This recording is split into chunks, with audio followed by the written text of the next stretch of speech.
ስራ ምን ችግር እንዳለበት የማያውቁ ሰዎች ናቸው ስለ ስራ የሚናገሩት። እኔ ገርመኛል። ሰሞኑን ስናገር ነበር። ሰው ተነስቶ እንደፈለገ ሲናገር የት አገልግለህ ነበር ብሎ የመጠየቅ ባህሪ የሌለው ህዝብ ነው ይሄ።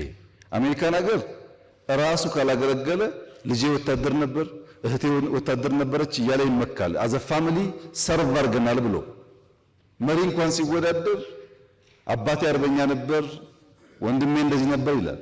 እዚህ ሀገር አንድ ቀን አገልግሎ የማያውቅ ሰው ሁሉ እንደፈለገ ስራ ምን ችግር እንዳለበት የማያውቁ ሰዎች ናቸው ስለ ስራ የሚናገሩት። ስራ መከራው እንደምታውቁት ያን አያውቁም። የሌላው ሰው ቁጭ ብሎ ቢናገር ምንም ችግር የለው።